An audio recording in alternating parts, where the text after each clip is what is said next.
I'm not interested in internet drama, so I'm not going to use any names for the story I'm about to tell. But it was actually a very famous story that happened between mid-2017, like July, August of 2017 and December of 2017. And it shows something very, very important, something human that's very important. And that's why I'm discussing it. It's about holding hatred and resentment in your heart.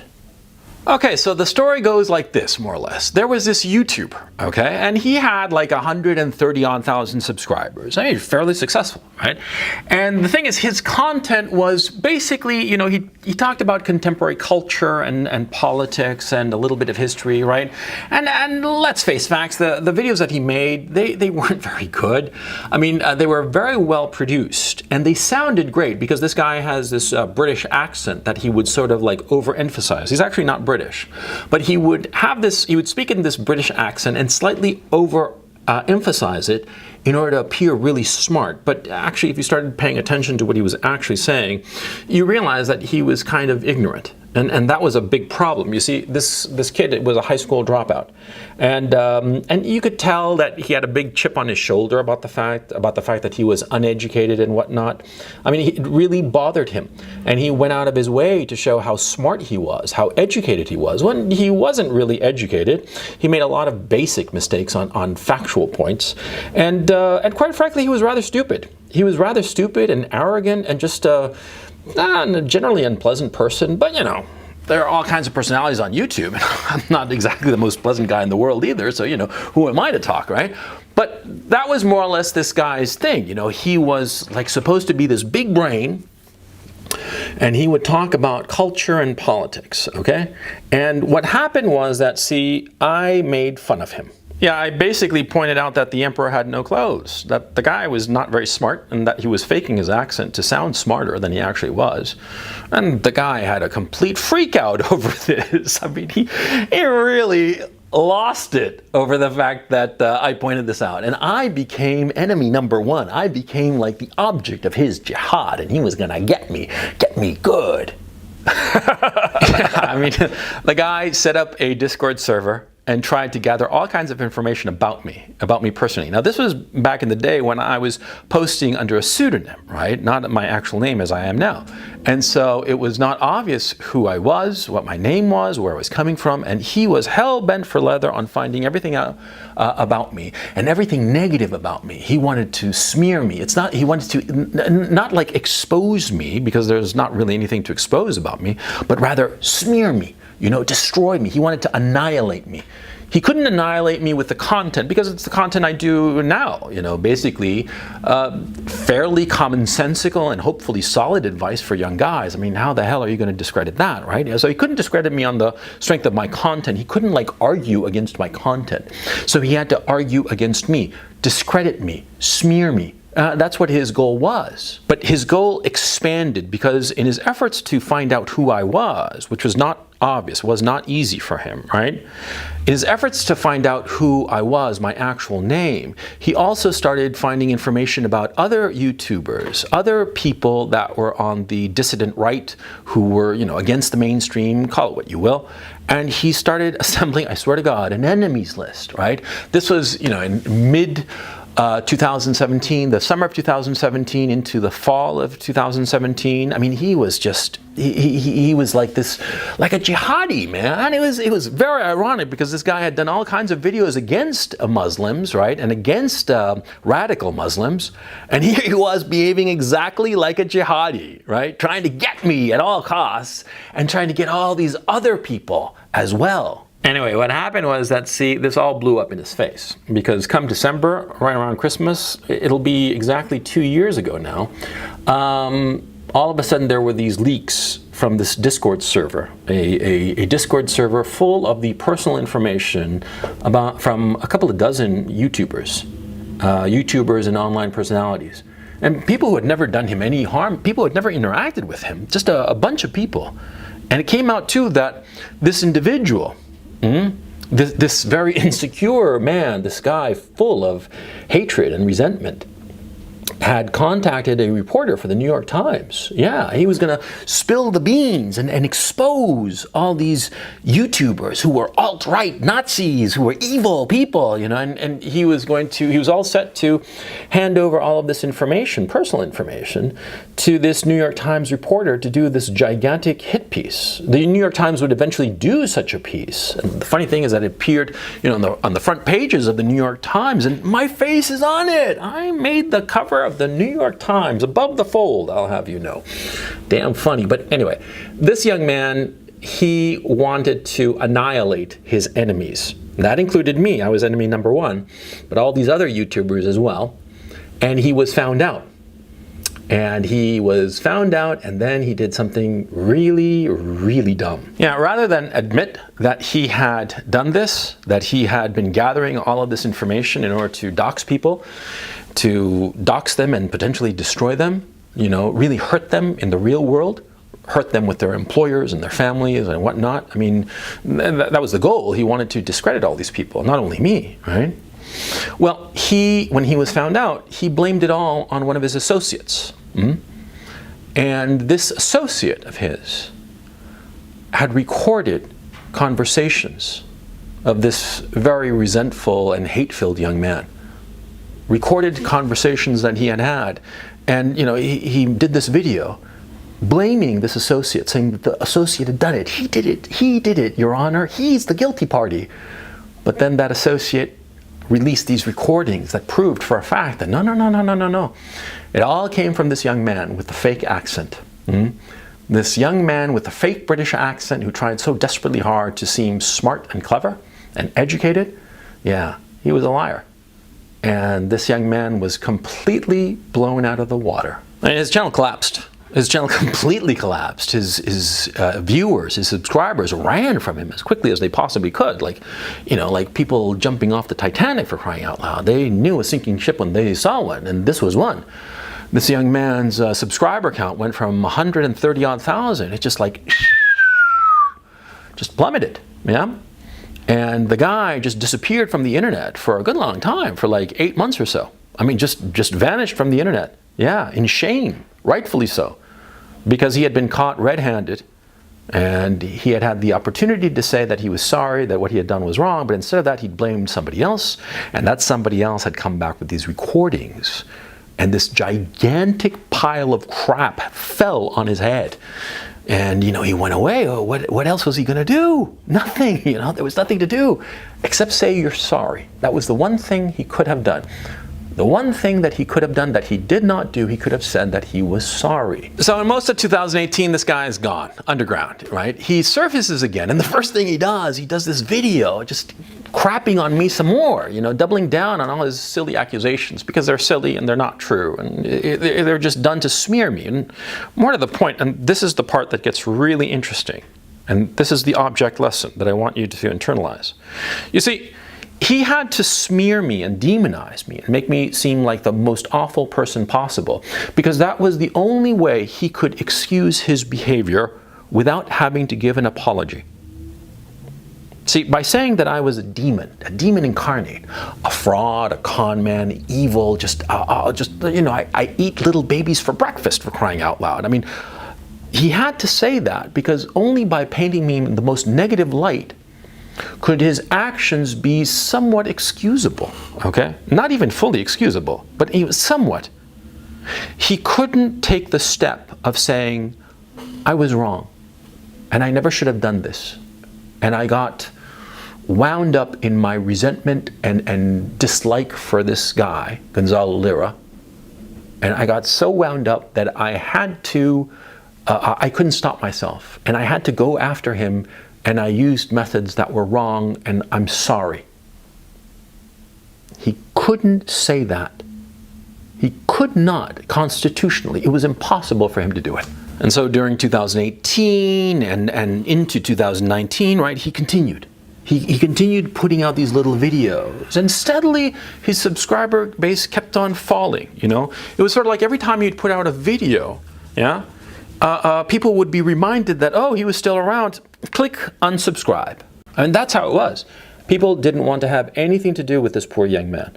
And the content that he released, once he came back in mid-2018 and continued producing videos on a more or less steady basis during 2018 and 2019, it was just filled with, frankly, it was filled with vitriol, with hatred, resentment. He went after some other people, some big YouTubers, and these YouTubers blew him out of the water. Yeah, and he would go after them for penny-ante stuff, saying, for instance, that one big YouTuber hadn't cited his sources, when he had in the description. Oddly enough, I mean, most of us who are doing YouTube videos, we don't cite anything. This isn't like academia. We're not like writing to get published in any, academic journal or something like that. This isn't the New England Journal of Medicine, for crying out loud. It's YouTube.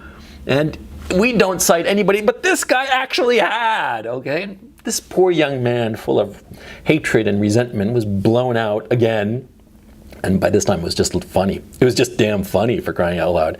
He kept getting blown out every time. I mean, it was like it was like Wile E. Coyote, for crying out loud. It was like that. It was damn funny, but so terribly sad. So terribly sad because this young man, I mean, I don't think that he's very smart, but he's not totally stupid. And he's hardworking. When he sets his mind to something, he works very, very diligently on it. And sometimes the things he sets his mind to are very, very bad, very foolish, and very stupid. Yeah? But nobody can deny that he doesn't work very hard, almost obsessively, one can say. Mm-hmm. But anyway, he pedaled along during 2018 and 2019, and then the story takes an interesting turn. And then all of a sudden, he got into the good graces of the YouTube algorithm. Yeah! All of a sudden, his channel started growing again. I mean, the channel had kept on steadily declining, right? But then suddenly, it started to grow.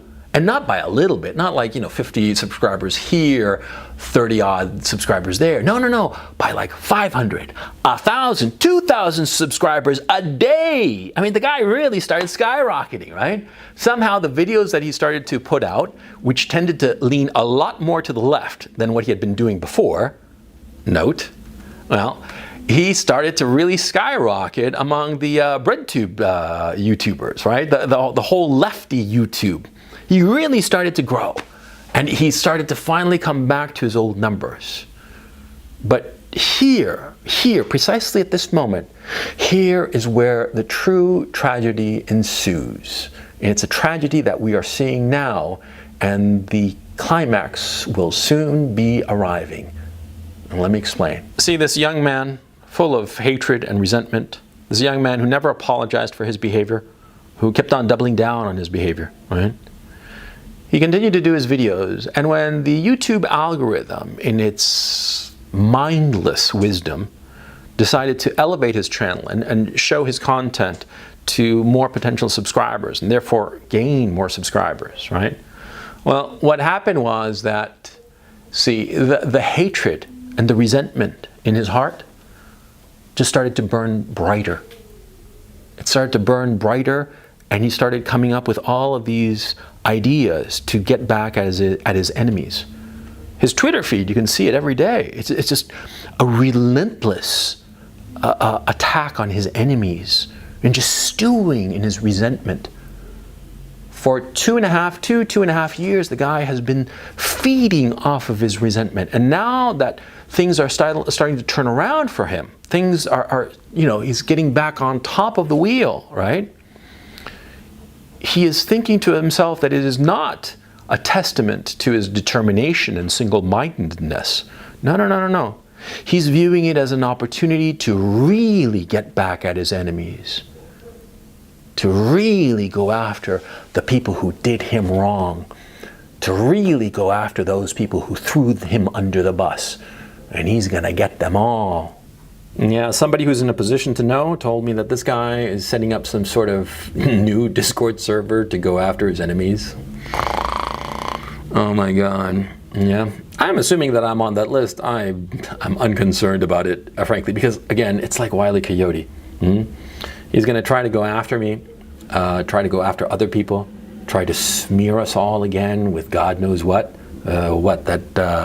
I'm a pedophile, or that I'm a cannibal, or that I'm a Satanist who does rituals with the freshly harvested blood of little girls in wheelchairs or something like that. God knows what he's going to spring now, right? But it's just going to be more, and all it shows is the resentment in his heart. All it shows is his inability to apologize, to say that he was sorry for what he did back in 2017 and that what he had done was wrong. Rather than accept that and say that, no, he's not going to do that. He's going to do it again. Yeah, that's why it's so funny. It's so tragic. He's going to do it again, and it's going to have the exact same result. It's going to blow up in his face and once again destroy everything that he worked for. Because building an audience is very difficult. It takes an exceptional individual to do so. There are very few YouTubers who are good at it, who get to have a large channel, who are compelling enough to their audience to get that large channel, to get those subscribers, to get those views. It's a unique quality. The longer I've been doing this hobby, the more I realize it. Yeah, and he's going to throw away all this work that he's done over the past 2 years, because let's assume that his channel was dead 2 years ago, and that he, by virtue of just stick-with-itness and hard work, he was able to bring it back to life, and now it's gaining subscribers and views and growing, growing robustly. That's a lot of work, and he's going to throw it all away again. And he's going to throw it away again for the same exact reason. He refuses to say he's sorry. He refuses to acknowledge the wrongdoing that he committed. He refuses. He pretends it was other people, that he didn't do anything, that he didn't try to ruin people by doxing them with their real name, by smearing them with salacious allegations. He refuses to acknowledge that he lied and pointed the finger at other people and claiming that those people were responsible for this doxing server, and he had nothing to do with it. He had been, just spotless. No, he lied to skate away from the blame, and everybody saw that. Yeah, and now he's repeating the same pattern of behavior. And it's tragic. It's tragic because the failure to acknowledge wrongdoing. And it reminds me of Dostoevsky. You see, in Dostoevsky, he was a great novelist. And why was he a great novelist? Because he spoke of human truths. And this young man that I'm talking about here, full of hatred and resentment, he's kissing cousins with Raskolnikov, the main character of Crime and Punishment.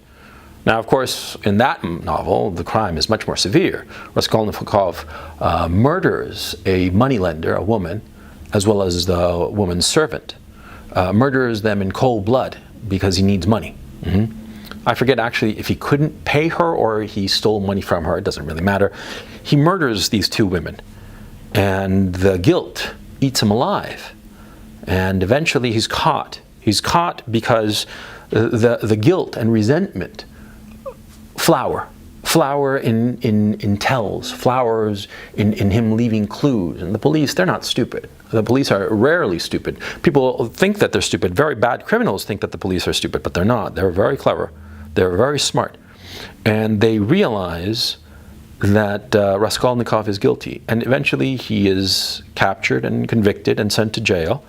And he refuses to accept his moral responsibility until the very end of the novel. And it is a wonderful and powerful scene. He's sitting in the prison with Sonia, a woman who had fallen in love with him, who was gone to visit him. And they are there, and he has a moment, in a sense, a glimpse of God. And he acknowledges his responsibility. And the end of the novel is the beginning of Raskolnikov's life, because at the end of the novel, he realizes what he has done. He truly realizes it. And he's truly sorry for it. And because of that true apology, that heartfelt apology, that of course he does not give to anybody, but he gives to God in a sense. It's that inward acknowledgement of responsibility, of moral responsibility. It's only then that Raskolnikov's story, his life, truly begins. And that's why it's a wonderful novel. It's such a moving scene. And the novel in and of itself has a lot of problems, but that arc, of Raskolnikov refusing to accept his moral responsibility until finally, at the nadir, he accepts it. He accepts it, and by accepting it, he is forgiven and he is set free. He is set free of the hatred and resentment in his heart. He is set free of the weight, the guilt that had twisted him, that had morally twisted him. He is set free of all the chains that his acts, his behavior had inflicted on him. He becomes a free man, a truly free man, even though he's incarcerated. And he will be in prison for many, many years for the murders that he committed. But it is precisely at that moment that he becomes truly free, free from hatred.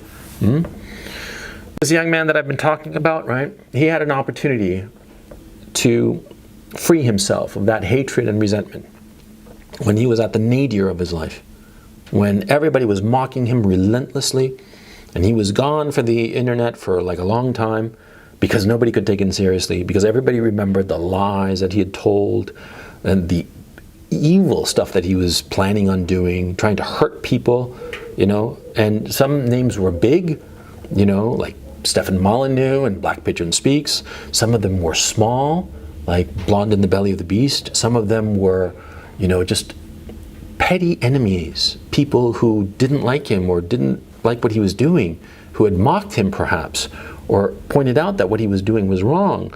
And they were the enemy. I mean, at the time, I was a tiny YouTuber, less than 1/10 the size of this guy's in terms of subscriber base. And I was enemy number one because of something so petty.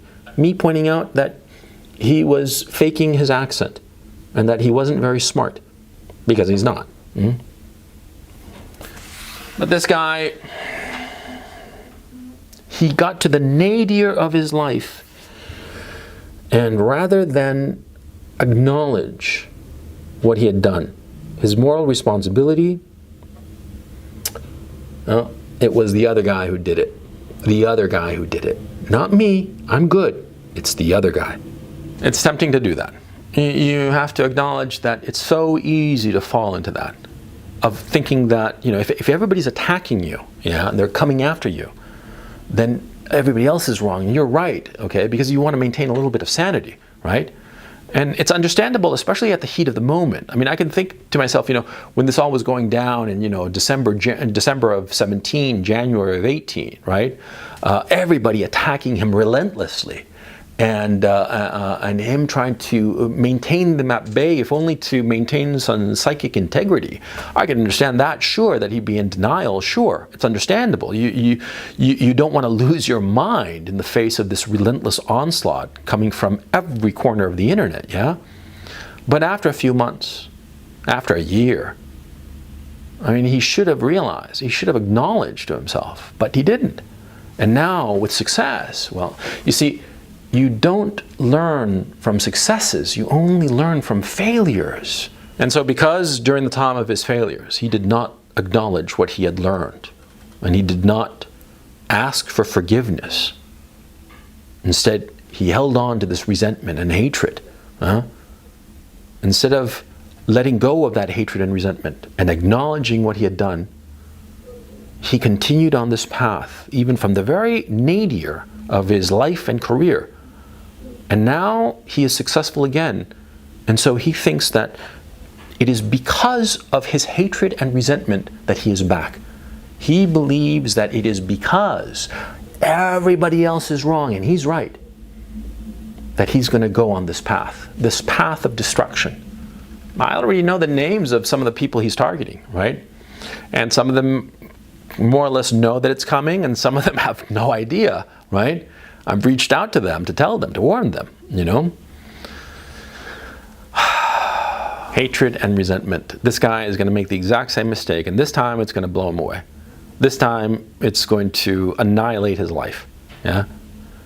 And this whole story, okay, that I've gone on for quite a bit now, this whole story is to tell you that, see, when you screw up, when you really screw the pooch, when you've just made catastrophic mistakes, and you've acted in ways that are low and wrong, and you know that.